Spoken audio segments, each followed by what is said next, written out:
psicología una enfermedad, una molestia, un trastorno. En cuanto a los pensamientos mágicos, nosotros siempre vamos a buscar una respuesta a las interrogantes. Y cuando la ciencia no nos da esa respuesta, tendemos a ir a los pensamientos mágicos. Y cuanto menos cura encontremos a nuestro padecimiento, vamos a volvernos más mágicos todavía. Y cuanto menos preparados, cuanto menos información tengamos, más vamos a incrementar nuestro pensamiento mágico. Por eso es que en nuestra área es demasiado difícil de hacerle entender muchas veces a las personas qué es lo que está pasando, porque hay mucho tabú en cuanto a las enfermedades psíquicas. Con las enfermedades físicas pasa lo mismo, pero en menos proporción, porque hay más respuesta desde el área de la medicina. Cuesta más entender algo que la persona está sintiendo, pero que no podemos ver. Por eso también es un tabú ir al psiquiatra o al psicólogo o a la psicóloga. ¿Por qué?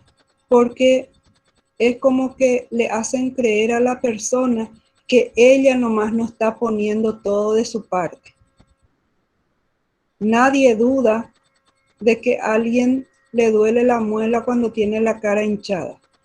Sin embargo, le dicen que tiene que poner de su parte, que tiene que hacer esto, tiene que hacer lo otro, cuando está en un cuadro depresivo.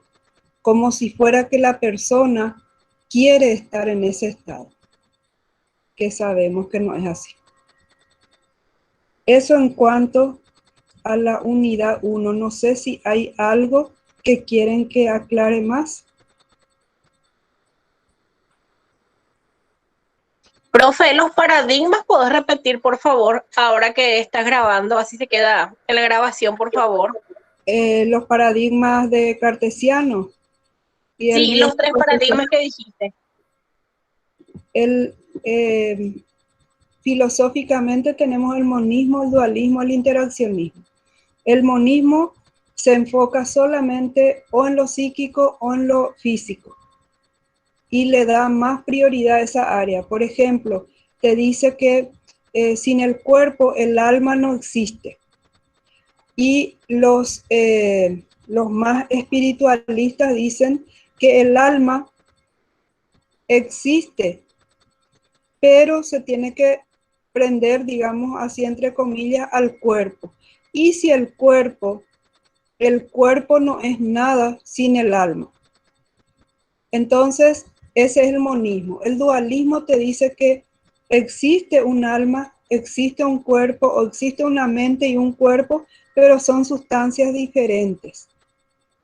Y el interaccionismo habla de los dos y dice que se influyen uno a otro, el cuerpo a la mente y la mente al cuerpo.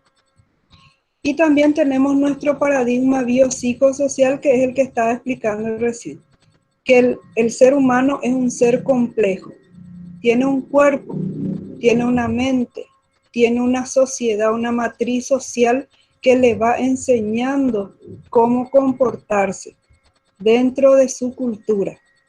Y tenemos el área espiritual, que es una conexión con un ser superior que cada uno le va a dar el nombre que quiera dar.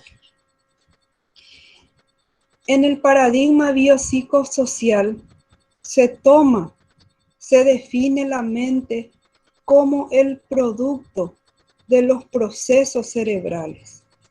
Entonces, dependiendo de cómo funciona químicamente el cerebro, va a funcionar nuestra mente. Dependiendo de cómo nosotros pensamos, vamos a actuar. Porque los pensamientos, las creencias, las ideas, no son entes que están en el aire. Cada uno de nuestros pensamientos produce una reacción química.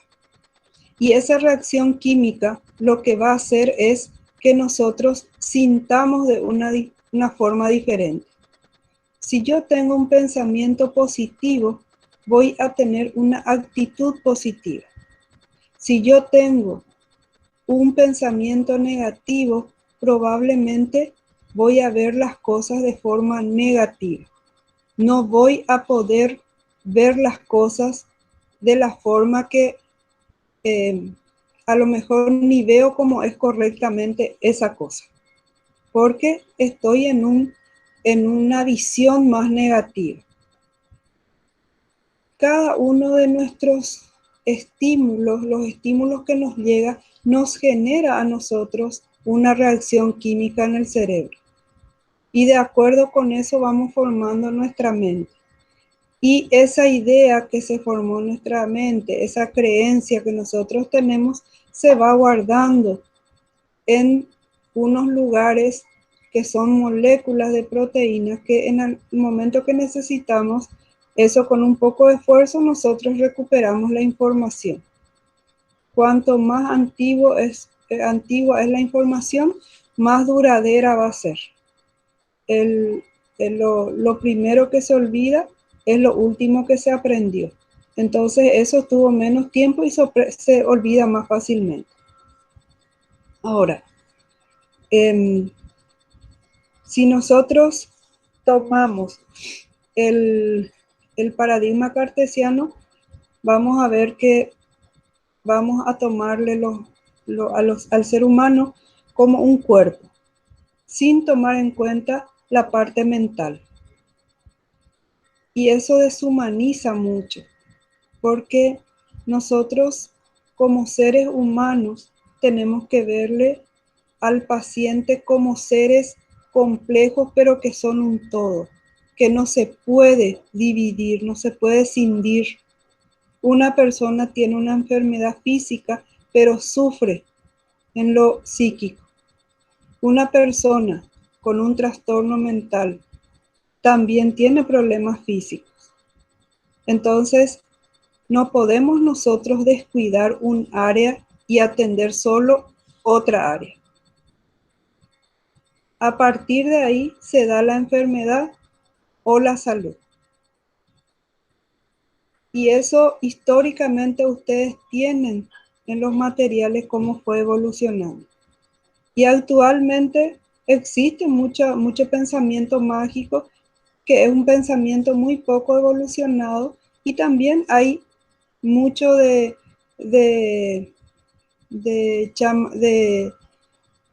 no sé cómo le dicen, chamanes, Chamanería, brujería, chamanismo. Sí, algo de eso, no sé cómo exactamente se llama, pero la gente se deja convencer y entonces muchas veces ya cuando nos llega a nosotros, nos llegan con mucho deterioro, porque dejaron pasar mucho tiempo.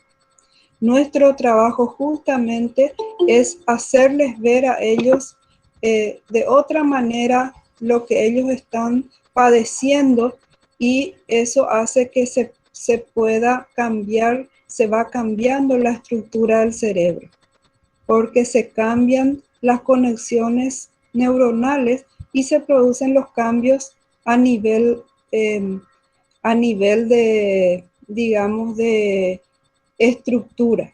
Se hace una reingeniería de cerebro. Eso por un lado. ¿Hay alguna duda hasta ahí para pasar a la 2? Ninguna, profe. Perfecto. En la unidad 2 nosotros vemos la metodología de la investigación.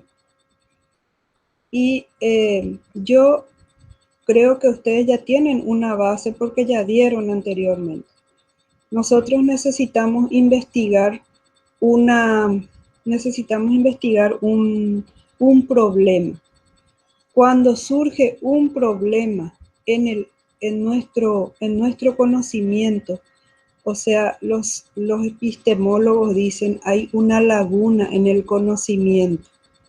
es cuando surgen las preguntas de investigación. Las preguntas de investigación son las que van a guiar nuestra investigación propiamente. Entonces, la pregunta tiene que ser global, tiene que ser amplia y tiene que poder contener dos variables, porque una pregunta de investigación tiene que relacionar dos variables, no puede haber una sola. Mi pregunta de investigación no puede ser definir psicohigiene. Eso no puede ser una pregunta de investigación. El que yo no sepa no quiere decir que haya una laguna. Hay una laguna en mi conocimiento, no en el campo científico. Ahora, si yo voy a plantearme, ayuda los conocimientos de psicohigiene a mejorar la calidad de vida en estudiantes universitarios. Ahí ya estamos hablando de otra cosa. Porque nosotros queremos saber si les va a ayudar o no les va a ayudar. Si les enseñamos cómo estudiar, cómo organizarse, cómo alimentarse, ¿va a ayudar o no va a ayudar? Si hacemos con un grupo de control, a uno se les da las técnicas, al otro no. Y yo hago una comparación en una escala y mido calidad de vida o satisfacción en un grupo y en otro, si es cierta mi hipótesis de que sí influye, tiene que aparecer en el estudio, tiene que verse eso. Tiene que verse y que se debe. Tengo que comprobar que se debe a esa variable y no a otra. Y tengo que tratar de minimizar al máximo todo lo que son variables externas. Porque las variables externas también pueden influir y me hace dar un falso positivo en mi resultado. Un falso positivo es cuando me da como resultado de que sí afecta o sí mejoró y sin embargo no es cierto. Y el falso negativo es lo contrario.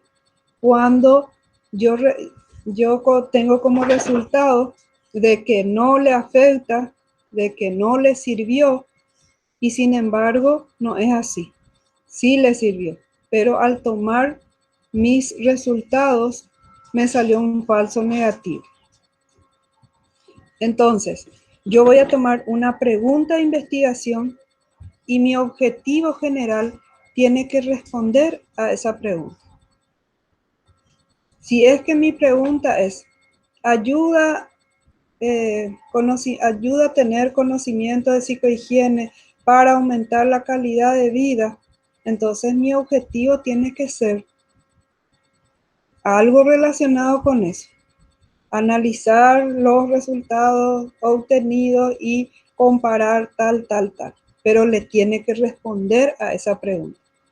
Y aparte, me puedo plantear muchos objetivos específicos que son pequeños escalones que me van llevando para poder realmente comprobar mi hipótesis. Hay dos clases de hipótesis, una alternativa que es la que yo quiero demostrar y una hipótesis nula que es la que se formula al solo hecho de evitar, Canela, al solo hecho de evitar, o sea, no es de evitar, al solo hecho de rechazar. Esa es la hipótesis nula. Si yo creo que sí le sirven las técnicas, en mi hipótesis nula va a decir que no sirven las técnicas, porque yo quiero demostrar justamente lo contrario. Después tenemos las variables, que son los factores o los elementos que nosotros vamos a tener en cuenta, y tenemos tres clases de variables. La experimental o independiente, que es la que voy a poder manipular. Y tengo las dependientes, que son las variables que yo voy a obtener a partir de mi variable independiente. Y en tercer lugar tenemos las variables extrañas, que son variables que siempre van a estar ahí latentes, pero que nosotros vamos a tratar de minimizar para que no afecte el resultado de nuestra investigación. Generalmente en un trabajo, sobre todo en las tesinas y en las tesis, ¿qué es lo que tenemos en cuenta? La parte metodológica. Porque ustedes van a basarse en un marco teórico. Ese marco teórico tiene que tener ustedes tienen que tener un sustento teórico. Y ese marco, ese sustento, no es algo que ustedes elaboraron. O sea, ustedes van a revisar bibliografía, van a sacar los datos y van a armar un marco teórico que nos permita al resto de la gente que no está en la investigación entender qué es lo que ustedes están queriendo demostrar. Pero no es de ustedes. Por eso que ahí el trabajo está en poder compaginar todas las informaciones que ustedes tengan, que ustedes encuentren. Y posterior a eso, sí vamos a hacer nuestro trabajo metodológico. Y en eso sí es importante detenernos, porque ahí está todo el conocimiento del investigador. Dependiendo de la muestra, de la población que ustedes tengan, van a elegir su instrumento. Si, por ejemplo, yo tengo, voy a hacer una investigación con personajes claves.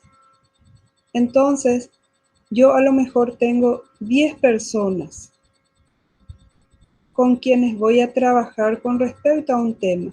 Entonces, yo puedo hacer una entrevista a profundidad, porque son 10 personas. Pero, ¿qué pasa si yo voy a hacer un trabajo transversal con 1000 personas? Yo necesito 1000 muestras. Entonces tengo que trabajar con un instrumento que me permita a mí poder tener recabar la información de una forma más rápida. Y ahí es donde yo voy a empezar a buscar mi instrumento. Un error que no tienen que cometer es buscar un tema de acuerdo con el instrumento que ustedes tengan, porque eso es un error grande. Si yo voy a trabajar con depresión porque ya tengo el cuestionario de Beck para depresión, ahí estoy errando el camino. Yo tengo que buscar un tema que me guste, que yo quiera investigar. Y si no hay un instrumento, entonces voy a elaborar yo mi propio instrumento. Y para poder elaborar, me voy a basar en todo lo que hasta ahora aprendí de psicometría. ¿Y qué voy a hacer con esto? Voy a ir a probar, a hacer una prueba piloto con una población semejante a la que yo tengo, pero que no va a participar de esa muestra.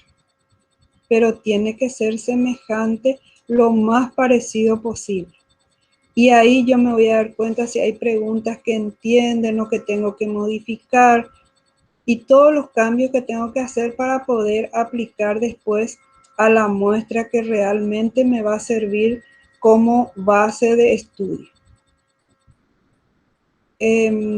Otra cosa es que el estudio puede ser longitudinal o puede ser transversal según el tiempo. Transversal es cuando voy a recabar todos los datos en un periodo de tiempo corto. Y longitudinal es cuando yo voy a hacer un estudio a lo largo de los años. Puedo hacer con un N igual a 1 o puedo hacer con más personas.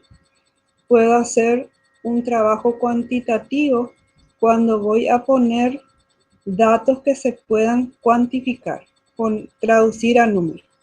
O puedo hacer también de forma cualitativa, cuando yo voy a hacer un análisis de forma cualitativa que no tenga números. Los métodos son diferentes, pero si se adapta, podemos hacer. Tenemos diferentes tipos de muestras.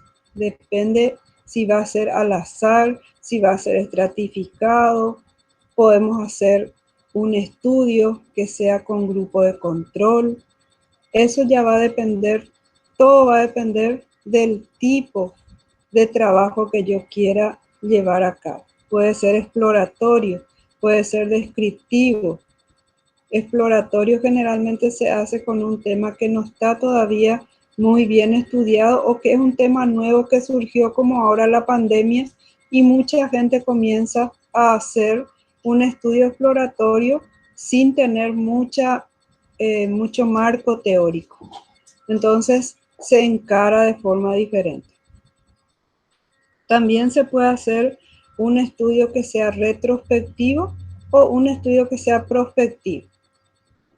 Si yo voy a hacer un estudio retrospectivo, voy a usar, por ejemplo, cuando voy a tocar un tema que a lo mejor por ética yo no puedo aplicar una variación, no puedo manipular la variable.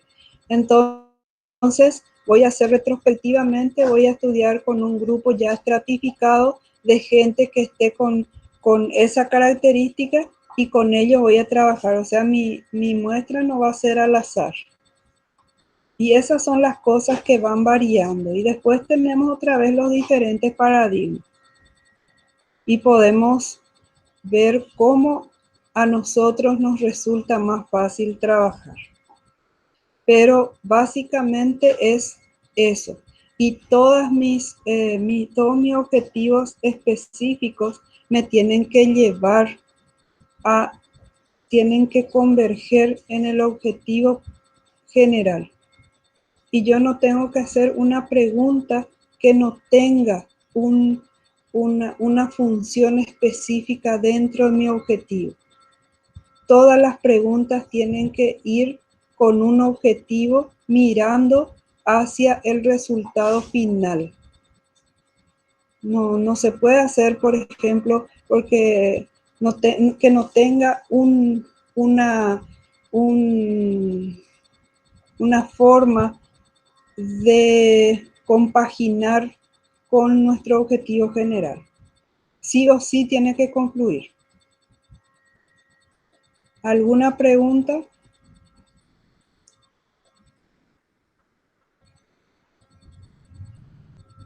Bueno, vamos a la número 3. La unidad número 3 habla. No entiendo, esta última pregunta no llegué a leer todo. A ver.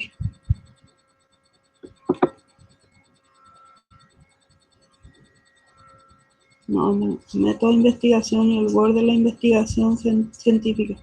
Métodos de investigación y el Word de la investigación. No entiendo tu pregunta, Leticia, perdón, pero no entiendo. Profe, Sí. ¿qué tal? Le voy a leer lo que dice. La compañera Leticia puso, esta parte que está mencionando es basado en dos materiales, esa fue la pregunta de ella. Y después Ya. continuó diciendo, sí, esos. Bueno, lo que pasa es que les pasé en una parte en Word porque saqué muchas partes de ese libro y después del el otro libro que ustedes tienen, el de investigación, el que tienen el PDF del libro, ese es un libro de investigación de Pollitt y Jungler. Entonces, por eso nomás tienen los dos. Y en uno ya saqué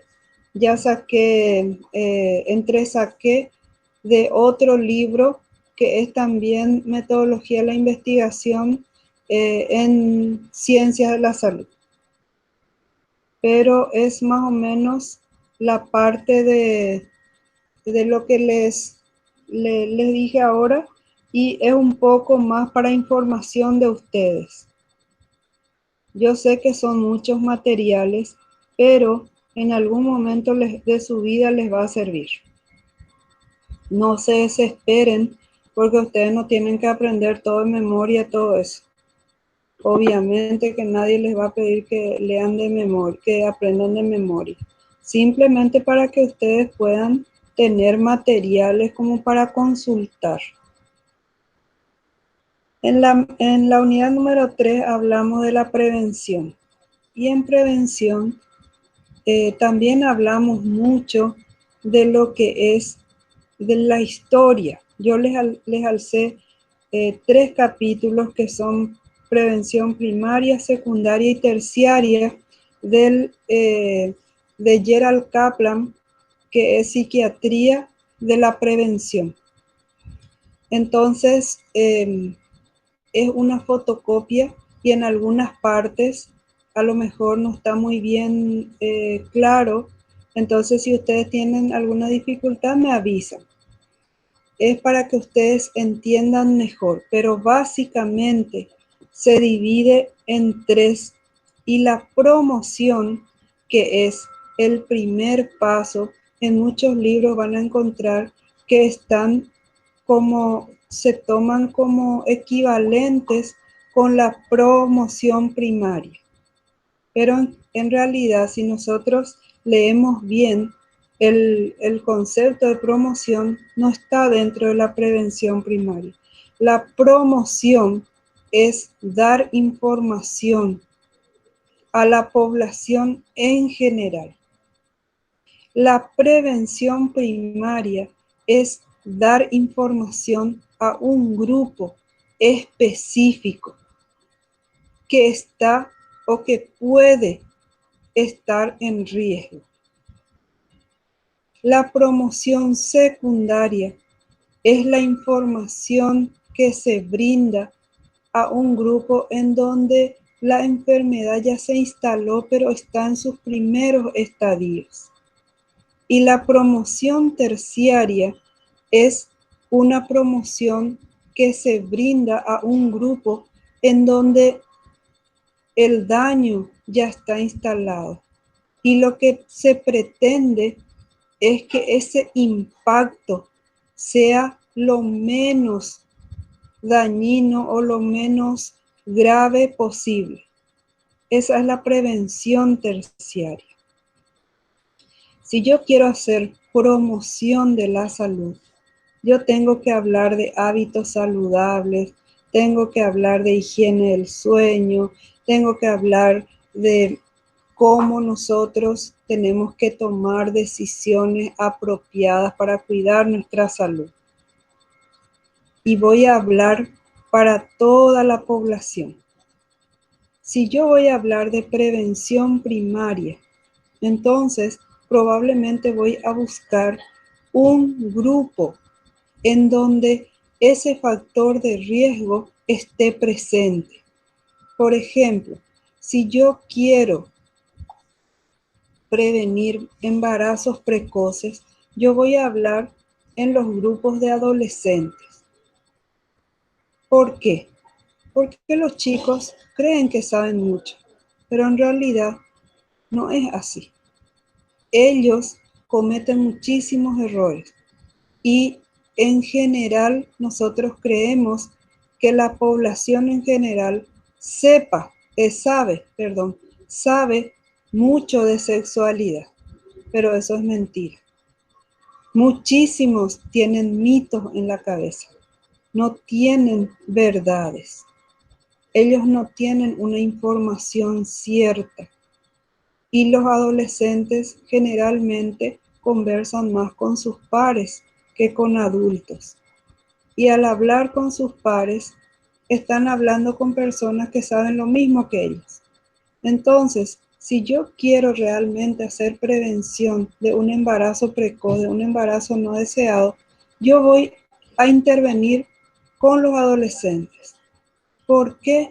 Porque son los que más van a sufrir el impacto de un embarazo precoz o no deseado a lo largo de su vida.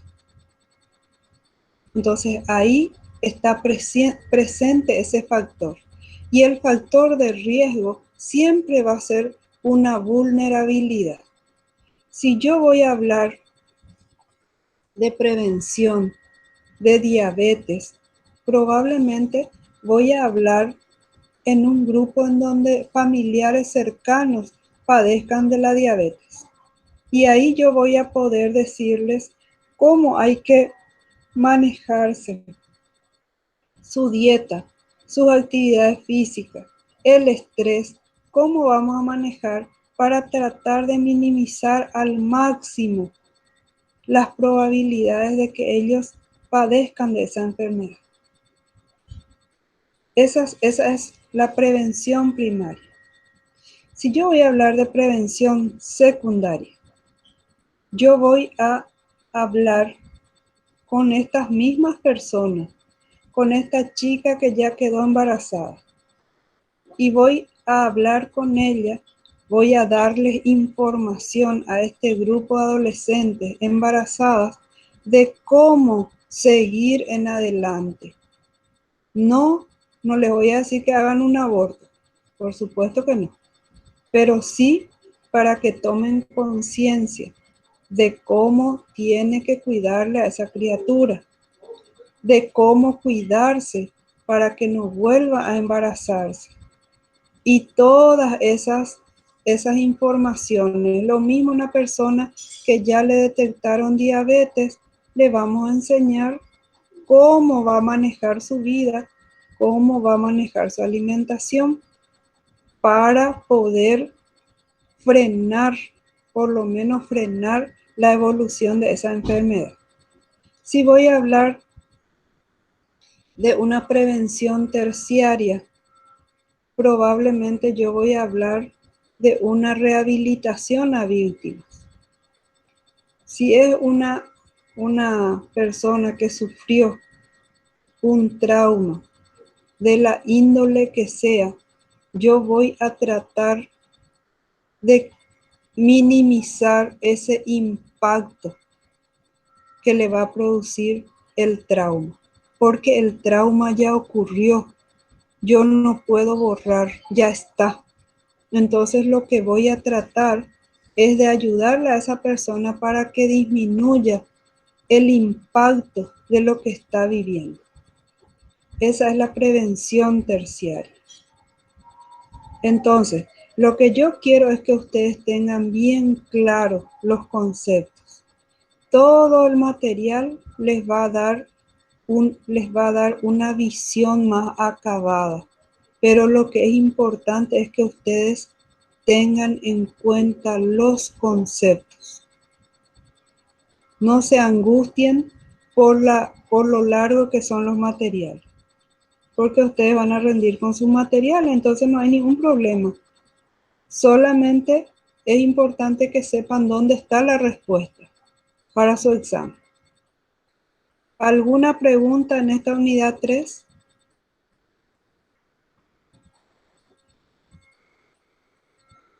Bueno, vamos a la unidad 4. La unidad 4 se refiere a todo lo que son las conductas de la salud. Cómo nosotros tenemos que ir eligiendo los hábitos saludables. Hablamos de un estilo de vida. El estilo de vida es la resultante de las decisiones que nosotros tomamos. Y ahí muchas veces entra a jugar lo que son los pensamientos mágicos. Resulta que yo quiero comer todo lo que se me ocurre, pero no quiero engordar. Entonces, hay pensamiento mágico ahí, porque la alimentación y el peso son una ecuación simple. Yo ingiero muchas calorías, no gasto, aumento de peso. No hay otra respuesta. Si yo no puedo parar de comer o soy muy golosa, como poco pero con muchas calorías, comida muy hipercalórica, tengo que buscar la forma de gastar esas calorías. Entonces, ahí voy a equilibrar. Pero no hay No hay una solución mágica a esto. A no ser que padezcas, profe, de alguna patología que te haga subir de peso. Por supuesto, si tengo un hipotiroidismo, no voy a poder remediar porque como lechuga y voy a aumentar de peso. Pero en general, nomás estoy diciendo, es la gente, o si no, comienzan después en la desesperación a tomar anfetaminas. Y la anfetamina es adictiva. Entonces salgo de un problema y me meto en otro peor. O sea, yo tengo que ir eligiendo mi estilo de vida. Y los estilos de vida saludables no siempre va a ir de la mano con lo que es rico. Porque muchas veces las cosas ricas no son saludables. Porque tienen demasiados ingredientes. Y suelen decir los médicos que una comida con más de 5 ingredientes ya no es buena. Entonces, nosotros vivimos en una sociedad en donde el tiempo nos esclaviza. Nosotros estamos mucho tiempo fuera de nuestra casa. Muchas veces nos alimentamos mal, llegamos tarde a nuestra casa, comemos mal, nos acostamos a dormir. Entonces, eso hace que muchas veces nos enfermemos. Y no hay un cuidado en ese aspecto. Ese es nuestro estilo de vida. Hay gente que sí sale con su viandita y lleva sus comidas para hacer lo más sano posible. Y camina o sube la escalera de acuerdo con lo que tenga a mano. Porque muchas veces no podemos hacer lo que realmente tendríamos que hacer, pero buscamos alguna alternativa. No puedo salir a caminar 1 hora, pero estoy en mi trabajo y es un edificio, hay escalera, entonces en lugar de usar el ascensor, uso la escalera. Por supuesto, si tengo la posibilidad de caminar bien todavía. Siempre están los casos particulares. Y como dijo la compañera, también hay patologías. Patologías que no nos dejan hacer las cosas como se deberían hacer, pero son casos excepcionales.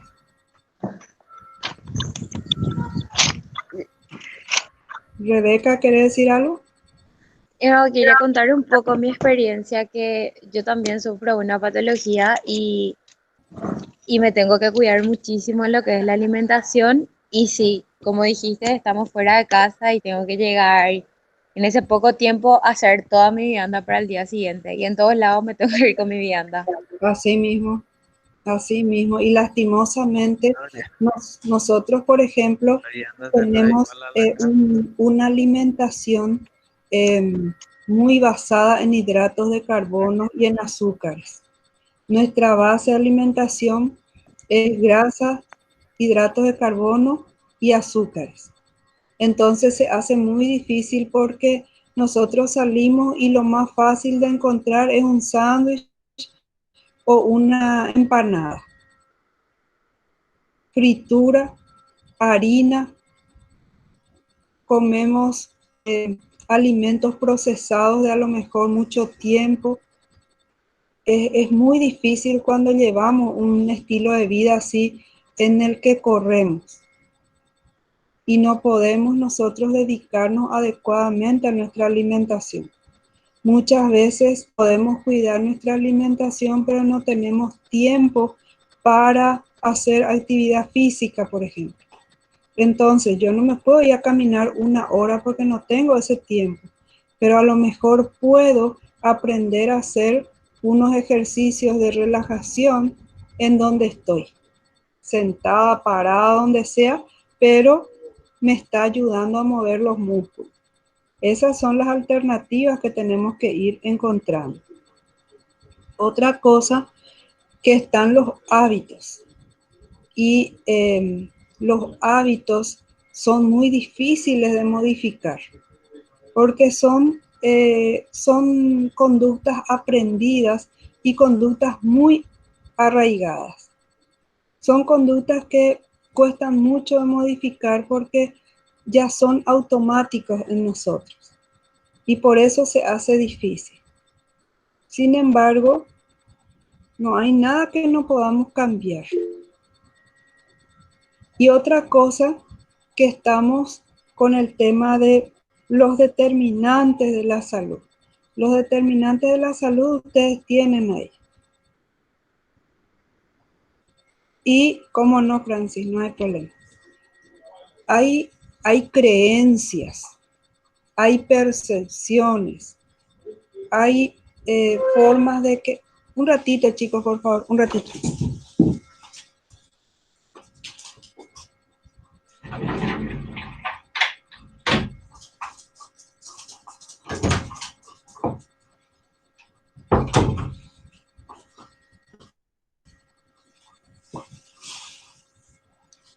Hay creencias que nosotros tenemos y que están muy arraigadas. Y eso no nos ayuda mucho.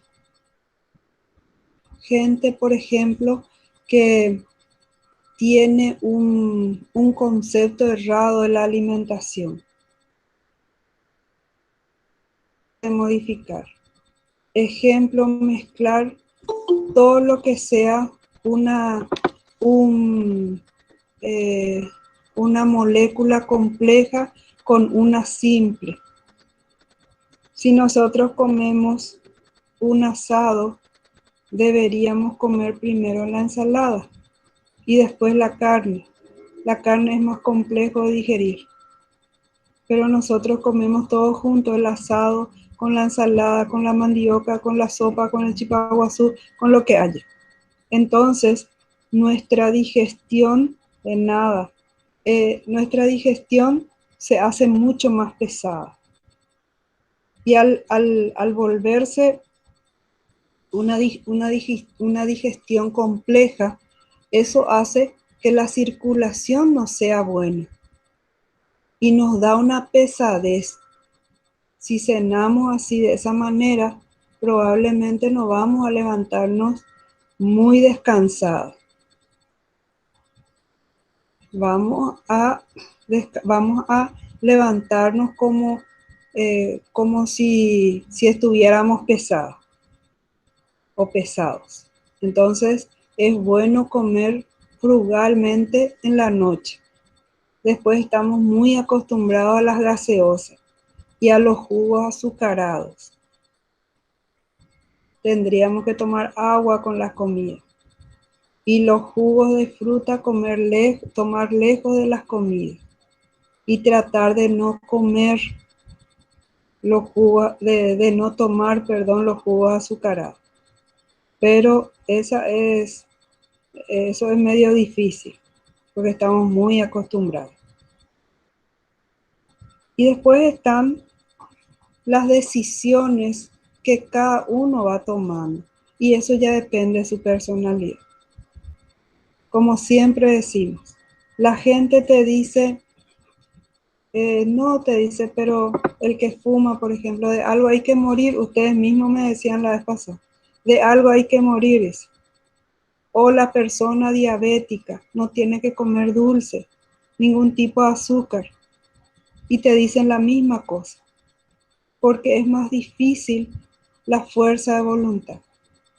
Pero el tema es que cuando llega el momento en que ellos realmente están sintiendo las consecuencias de su enfermedad, no les causa ninguna gracia. Ellos no quieren, nadie en su sano juicio quiere morir. Y menos todavía estar internado en un hospital metido dentro de unos aparatos. Pero cuando estamos fuera, parece que no importa porque no nos va a pasar. Ese es un pensamiento mágico. Ese es un pensamiento mágico. Fíjense ustedes, en este momento, mucha gente dice, no existe el COVID, dice. Es una cuestión comercial.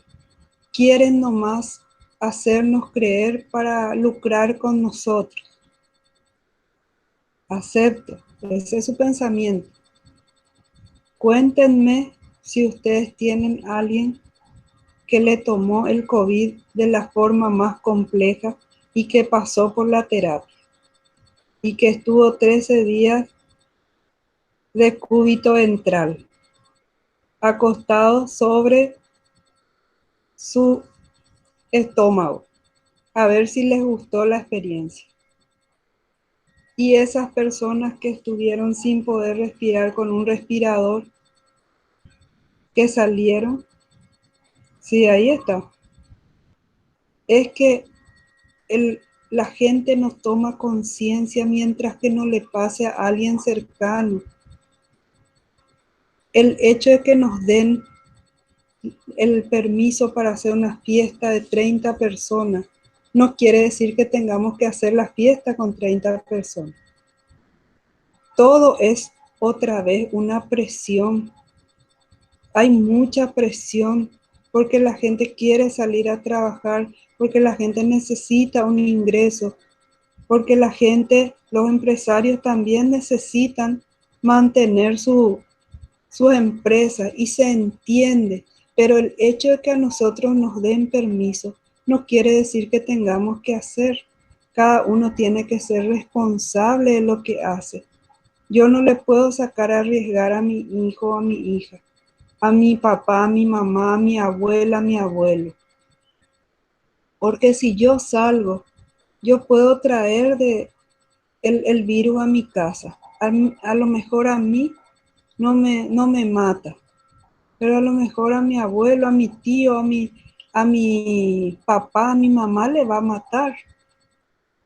O le puede dar a mi hijo. Imagínense ustedes los que tengan o las que tengan hijos. Ustedes no le van a ver a su hijo por casi un mes. Porque vienen, le llevan a tu hijo y no te permiten entrar. Y tu hijo está allá solo con todas esas máquinas y con gente extraña. Esa es la realidad. Pero nosotros, como no creemos, nos arriesgamos. Ahí está la decisión y la responsabilidad de cada uno. A eso se refiere cuando decimos estilo de vida. Nadie se va a morir porque no va a farrear. Pero sí se puede morir si el virus le toma y sobre todo si tiene una patología de base. Entonces, esas son decisiones que uno toma.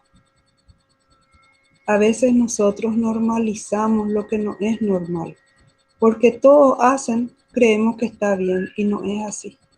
No siempre lo que todos hacen está bien y no siempre lo que nadie hace está mal.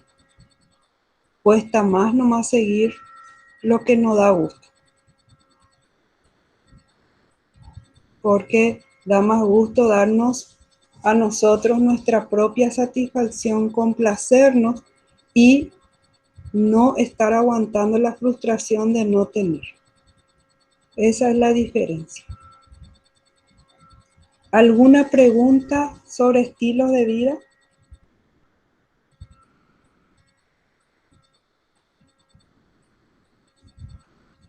¿Algo que ustedes quieran saber más?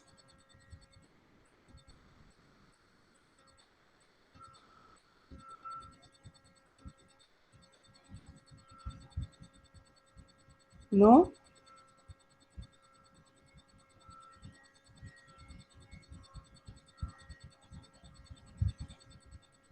¿Todo claro?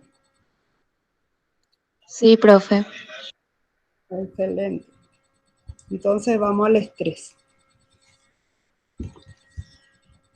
El estrés es un síndrome de adaptación. Síndrome general de adaptación. No sé si ustedes recuerdan cuando ustedes iban a ingresar, leyeron las teorías de las emociones de Canon Beer. ¿Alguien recuerda? Hemos leído, profe. ¿Sí? ¿Leyeron, pero se acuerdan o no?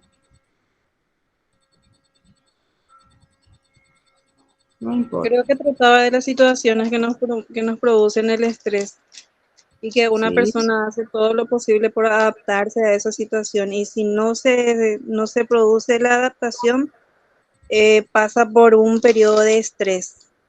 ujú, sí. Para contestar, esta es la unidad 5. Hasta acá va a entrar en el examen. Entonces, el estrés se da, de nada, Ana. El estrés se da gracias, igualmente.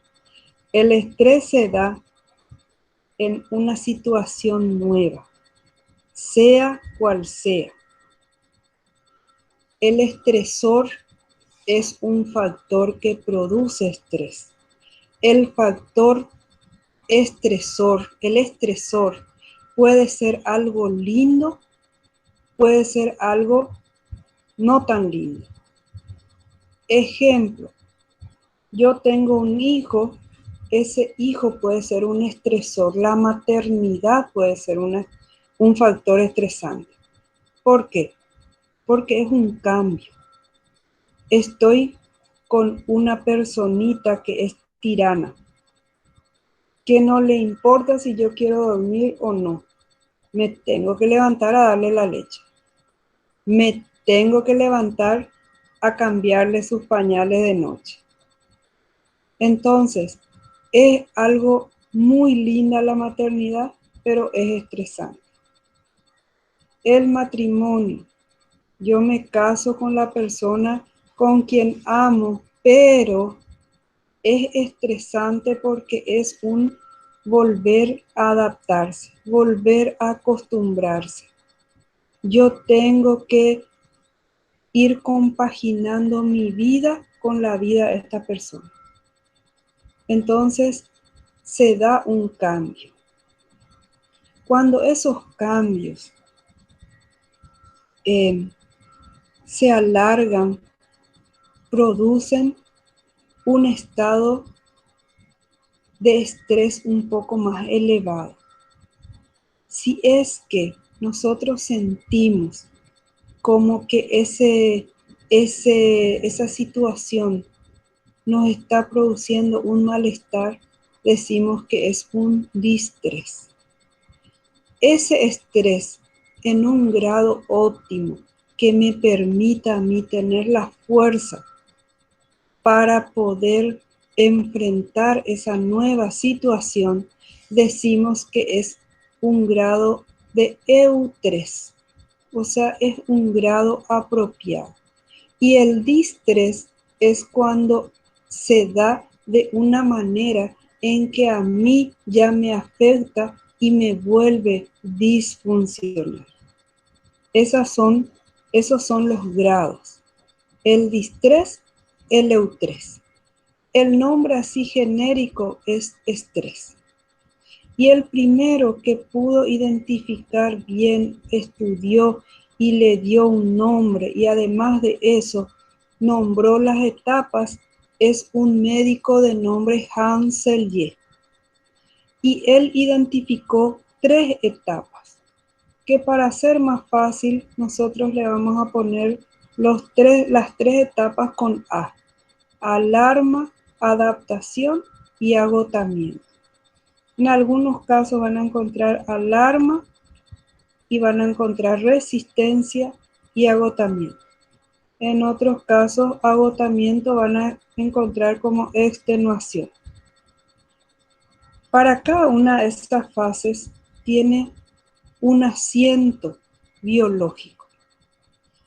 Ese asiento biológico es hormonal. Y las hormonas son sustancias que en una mínima cantidad afectan toda la conducta.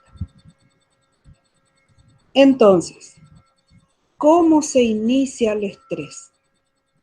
El estrés se inicia cuando hay un factor que despierta esa ruta.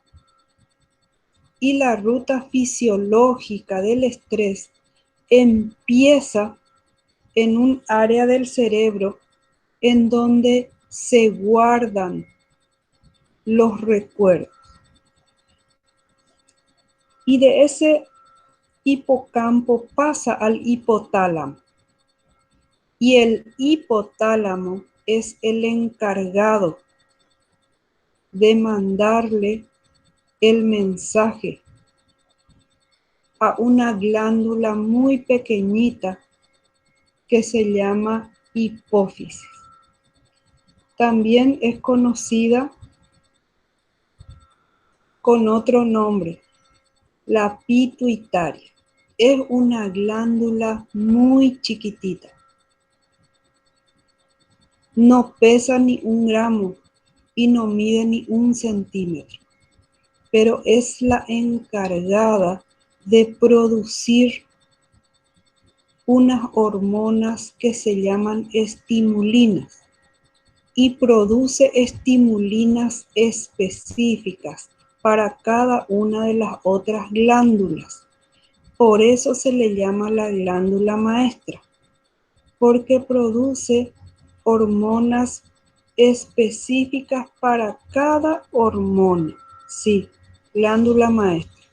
Entonces, esa glandulita, la hipófisis, está ubicada en la cilla turca del esfenoides, que sería más o menos detrás de la nariz.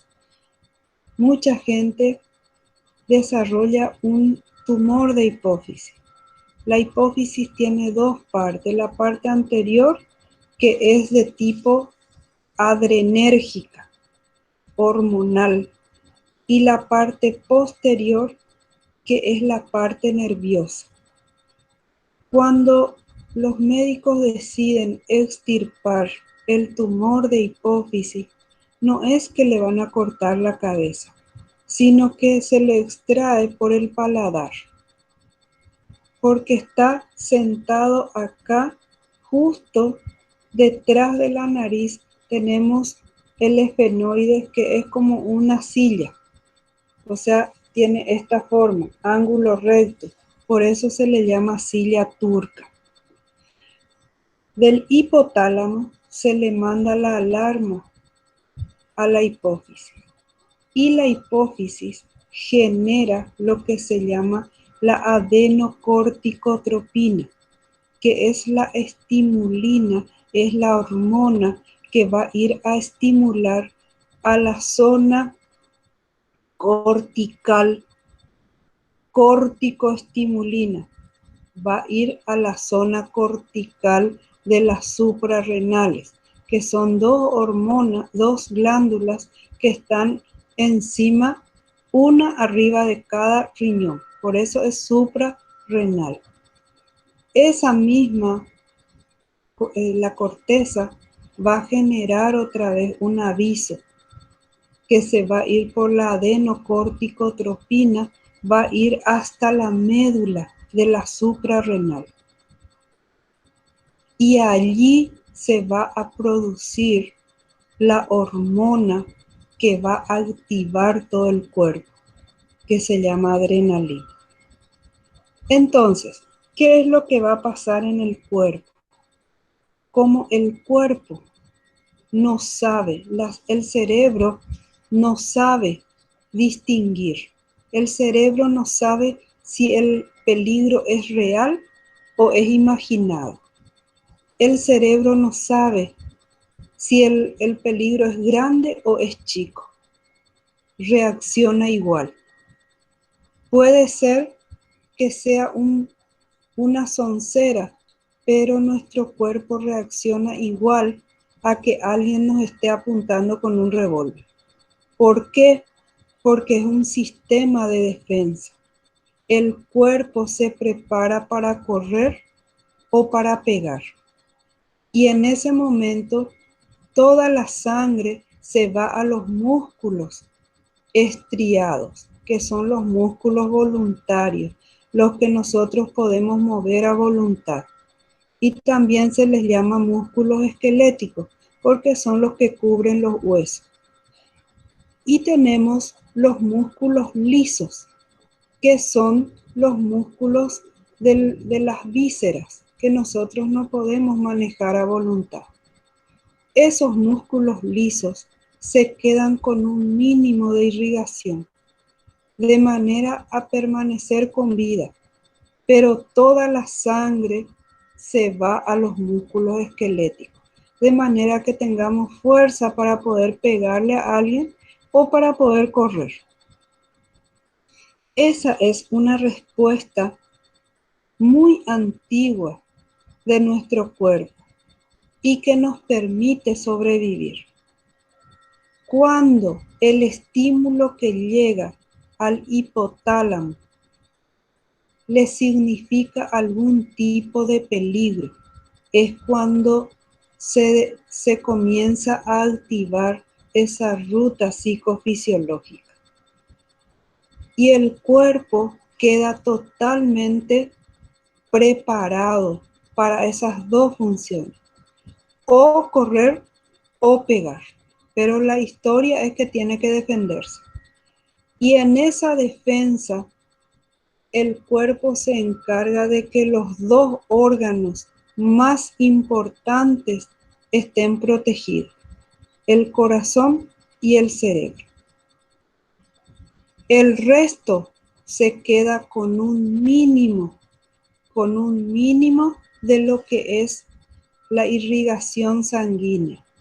Porque ustedes saben que donde no llega sangre, se mueren los tejidos, se necrosa. Entonces, le mantiene a un mínimo, pero en realidad el grueso de la circulación está en los músculos estriados. Por eso uno de los órganos que más, de los aparatos que más sufre con el estrés es el aparato digestivo. Tenemos acidez estomacal, tenemos dispepsia, una digestión lenta, afecta el aparato excretor, o tenemos diarrea o tenemos estreñimiento. Todo eso se produce como consecuencia de esto que estamos hablando. Y el órgano más afectado suele ser el estómago. Uno de los daños irreversibles del estrés, por eso, es la gastritis. Porque la gastritis se cicatriza, pero no se cura. En cualquier momento, con algún alimento, se vuelve a abrir. Y eso puede generar con el tiempo, puede ser asiento de enfermedades más graves. Por eso es que el estrés afecta mucho el aparato digestivo y afecta también otras zonas.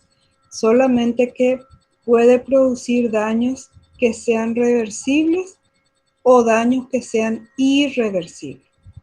Los daños reversibles, entre los daños reversibles, por ejemplo, puede producir lo que son las alopecias, la caída del cabello, que cuando superamos ese momento estresante, vuelve a crecer el cabello.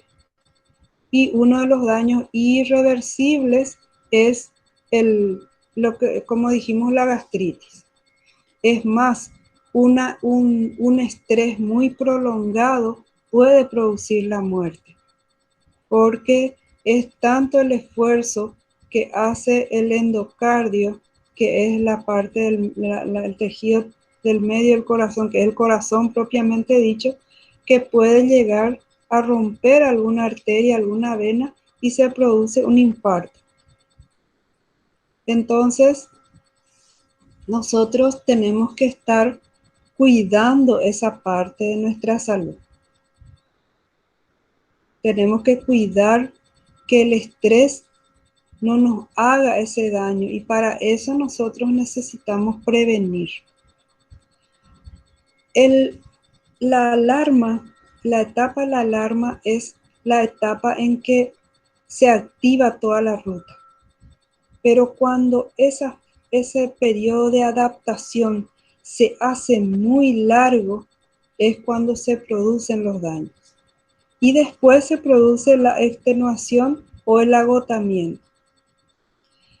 Los estresores pueden ser de baja intensidad, pero ser constantes. Entonces hacen daño. O pueden ser de mucha intensidad, pero ser ocasionales. El daño que produce es igual. Pero si nuestro estresor es intenso y encima otra vez es frecuente, es más probable que nos produzca algún tipo de daño cardíaco o hipertensión o algún problema estructural del corazón, porque estamos exigiendo, le estamos dando está haciendo un sobreesfuerzo al corazón. Entonces, tiene que trabajar mucho más para poder irrigar más sangre. Se produce mucho más intercambio con el pulmón, con los pulmones, y el daño se ve en el corazón, más que en los pulmones. Entonces, por ese motivo es que el estrés en este momento es considerado como una pandemia. Está considerado como una pandemia porque no es solamente en un lugar, es en todo el mundo y se da en todas las edades. Se da tanto en niños como en adultos, en todas las fajas etarias. Estamos muy presionados con todas las exigencias que nosotros tenemos actualmente en el contexto. Y por eso se va dando el estrés y cada vez vemos más niños estresados. Con esta pandemia vemos que aumentó mucho el número de ansiedad y de depresión en todas las edades, pero especialmente en los adolescentes. ¿Por qué? Porque ellos necesitan compartir con su grupo de pares. Nosotros que ya somos más grandecitos podemos manejar mejor, pero para ellos se hace muy difícil. Más que para los niños todavía. Los niños también están estresados, también están ansiosos, exacerbaron mucho todos los síntomas del trastorno del humor. Pero los que más se afectan son los adolescentes, por ese motivo. Tenemos técnicas para poder vencer el estrés. Necesitamos oxigenar nuestro cerebro apropiadamente con buenos ejercicios de respiración. Necesitamos ayudarle muscularmente con ejercicios de relajación. Necesitamos hacer actividades físicas. Necesitamos algún tipo de distracción dentro de lo que está permitido. Necesitamos comer saludablemente. Y por sobre todo, necesitamos elevar nuestras defensas. Y el estrés lo que hace también es matar lo que se llaman las células T de nuestro sistema inmunológico. Y eso hace que disminuya nuestra defensa. Y por lo tanto va a disminuir nuestra capacidad de poder resistir a las enfermedades. Otra cosa, que el sol, nosotros necesitamos estar al sol por lo menos 15 minutos al día. Y sobre todo las personas que están mucho tiempo con la luz artificial. Necesitan, ¿por qué? Porque necesitan la vitamina D. En este momento muchísima gente está con deficiencia de vitamina D y eso hace que el estrés les afecte más. Y si les afecta el estrés, entonces si les llega a tomar el virus, les va a tomar con las defensas bajas. Hay que comer alimentos que nos permitan elevar nuestra vitamina D y eso se tiene que combinar con el sol. Hay que tomar mucha agua. Son cosas simples, no necesitan dinero en cantidad para poder hacer, pero tenemos que tener el conocimiento. Nosotros necesitamos estar bien preparados para lo que se viene. No sabemos qué se viene, pero tenemos que estar preparados. Entonces, nosotros no podemos estar dándole rienda suelta a nuestros pensamientos catastróficos. Nosotros tenemos que dominar a nuestros pensamientos catastróficos y ver las cosas en su real tamaño, porque o si no, vamos a terminar todos estresados y vamos a aumentar el riesgo de tener una enfermedad, digamos, más grave. Por eso hay que combatir el estrés. Y aparte de eso, en el material del estrés, ustedes tienen varias técnicas que son de la escuela del TCC. Técnicas TCC que son para justamente poder mejorar nuestro estado anímico. Y una dieta saludable, pensamientos positivos, esas son sugerencias que se tienen que hacer y que ustedes van a tener que usar mucho en el consultorio, porque cada vez van a tener más y más personas estresadas, porque la presión que nosotros tenemos actualmente es mucho mayor. El ritmo de vida está mucho más acelerado. Todo es para ayer. No te da tiempo a nada. Entonces estamos todos acelerados, estamos todos ansiosos. Y cuando nosotros nos ponemos ansiosos, nuestro pensamiento nos juega en contra. ¿Alguna pregunta? Profe, ¿Sí?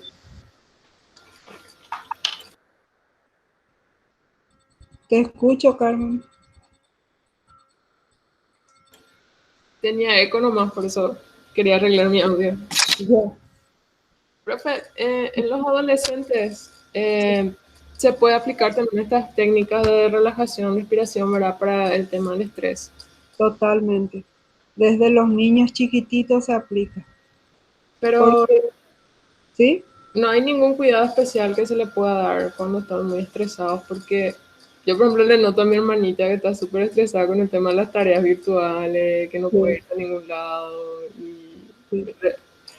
realmente a veces me preocupa, o sea, me preocupa en serio porque le veo demasiado para tener, ella tiene 14 años y le veo demasiado estresada con todo lo que le está pasando. Y para eso es que tienen que empezar por lo más simple. Siempre empiecen de lo más simple y de ahí van a lo más complejo. Por ejemplo, la alimentación. Si nosotros comemos eso que se llama comida chatarra, la digestión le va a sacar mucha más sangre. Y ella, vamos a suponer, dice, bueno, esta noche yo voy a estudiar. Y come una hamburguesa con papa frita y gaseosa. Eso le va a llevar muchísimo tiempo digerir. Entonces, mientras que ella está haciendo la digestión, ella quiere estudiar, pero no se va a poder concentrar, porque la sangre es la que oxigena el cerebro. Y en ese momento no está pudiendo tener toda la irrigación que necesita porque está usando la sangre para poder realizar la digestión. Entonces tienen que comer de una forma saludable. O sea, todo tiene que ver. Si no duerme bien, mañana no va a poder levantarse bien, porque se va a levantar cansada. El sueño, cuando nosotros dormimos bien, es como la batería del celular, se cargó todo nuestro celular. Y así también el cerebro amanece despejado cuando descansó bien.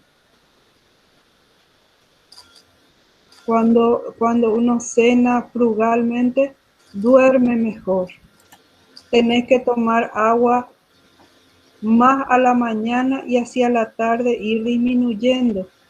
Ahora con nuestro calor nosotros perdemos mucho líquido en la transpiración. Eso hay que reponer. Y cuando nosotros tomamos mucho líquido hacia la tarde y no a la mañana, lo que hace es que nosotros a la noche nos levantemos a orinar y eso hace que se interrumpa el sueño. Por eso hay que tomar más agua a la mañana y vamos disminuyendo hacia la tarde para que a la noche no nos den ganas de ir al baño y tengamos que interrumpir el sueño. Todo eso está jugando. Por eso es importante que nosotros tengamos esos conocimientos para poder dirigir. Otra cosa, el tema de que todo el mundo está ahora con su celular o con su computadora o con su tablet, está perjudicando mucho la cervical. Hay que cuidar la posición en la que uno está frente al aparato, porque aumentó mucho la artrosis de la cervical. Todo el mundo está con el cuello encorvado. Hay que ponerse a un buen nivel. La computadora con el mouse. Tienen que tener cuidado cuando usen, porque si no les va el síndrome del túnel metacarpiano, que es una dolencia acá en esta parte, en el nervio que pasa por ahí, porque están toda la hora con su mouse. Estas son enfermedades que se van acrecentando en número por nuestra situación actual. Entonces tienen que tener ustedes esos cuidados. Y ahora por último me gustaría explicarles más o menos, porque no sé si quieren ustedes, si están interesados en saber cómo voy a plantear mi examen, ¿verdad? Si no, Yo estoy súper interesada, profe. bueno, yo les cuento que ustedes, por supuesto que van a rendir con los materiales. Nadie va a ir a sacarle los materiales a ustedes. Entonces, yo no les puedo poner, por ejemplo, ejercicios que ustedes tienen en el material. Obviamente que yo no les puedo poner definir lo que es el estrés. Si ustedes ya tienen ahí la definición, yo les voy a pedir ejemplos. No, les voy a pedir para que escriban, pero no para que hagan un escrito muy largo, sino lo necesario. Les voy a pedir ejemplos. Y ahí yo quiero aclarar una cosa. Cuando ustedes tienen todo el día para rendir, si yo le llamo a mi compañera y me pasa su respuesta y yo encuentro dos respuestas idénticas, se anula a las dos, porque es imposible que sean idénticas las respuestas si pensaron dos cerebros diferentes. Entonces, yo no puedo admitir una respuesta que sea idéntica a la otra. Es calcado.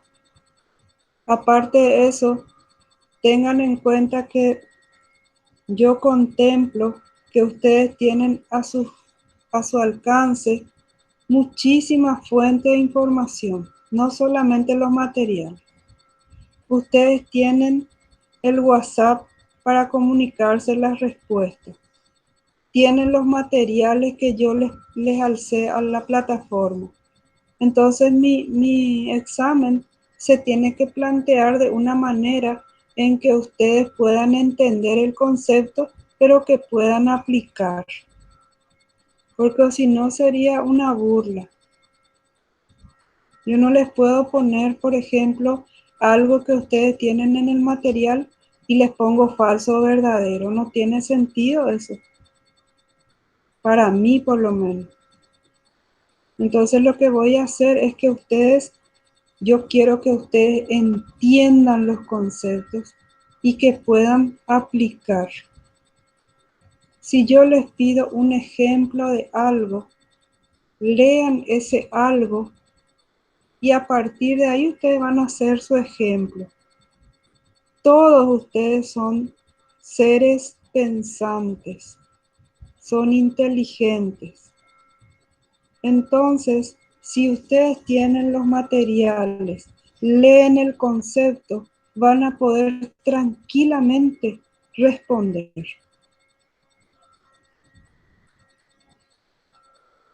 Hoy, por ejemplo, yo les di mucha información bien escueta que ustedes a lo mejor no tienen en los materiales. Pero si estuvieron atentas a la clase y yo les pregunto, ustedes van a poder responder. Por eso siempre les digo, tengan a mano su apunte. Porque todo lo que se da es importante.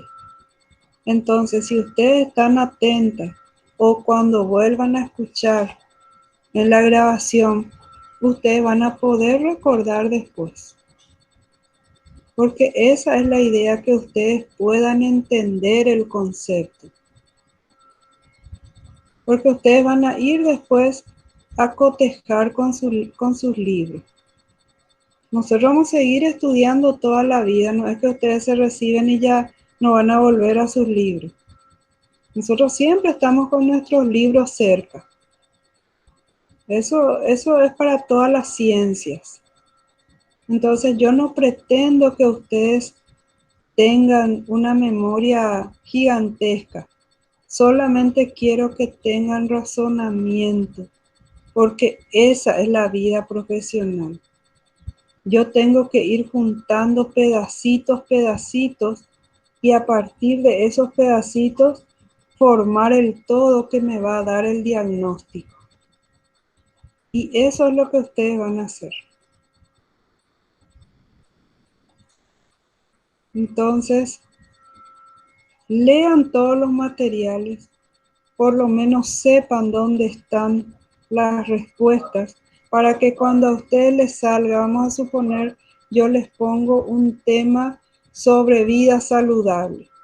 Ustedes por lo menos ya saben a qué material se van a referir. Pero los materiales no van a saber ni dónde está la información. Pero no se vayan a preocupar por el examen, porque es solamente aplicación de lo que tienen ahí y un poco de razonamiento. ¿Alguna pregunta? De mi parte, ninguna, profe. Excelente. Yo hoy les alcé prevención secundaria y prevención terciaria. La primaria ya tenían. Entonces, con estos materiales que ustedes tienen, voy a alzarles ahora una guía como para que ustedes vayan puntualizando lo que es más importante. Pero nada más que eso. Es mucho sentido común. Es mucho sentido común. Porque eso es lo que ustedes van a usar en el consultorio. Sentido común.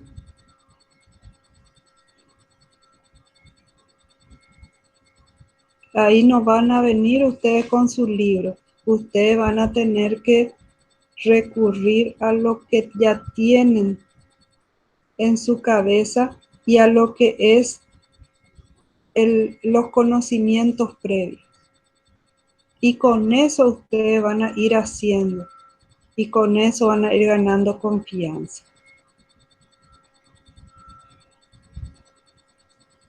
Tómense el tiempo, lean bien, tienen 2 horas, les va a sobrar el tiempo. Solamente lean, razonen y apliquen. Solo eso. Nada más, nada que aprender de memoria. ¿Está bien? Sí, profe. Bueno, Así Muy cuando bien. explica parece muy fácil. Es que es fácil. El tema nomás cuando rendimos con libro abierto es que tienen que saber dónde está la información. Ese es el único secreto. Y para eso tienen que leer previamente. No es estudiar, es leer. A medida que ustedes leen ya van a ir aprendiendo los conceptos.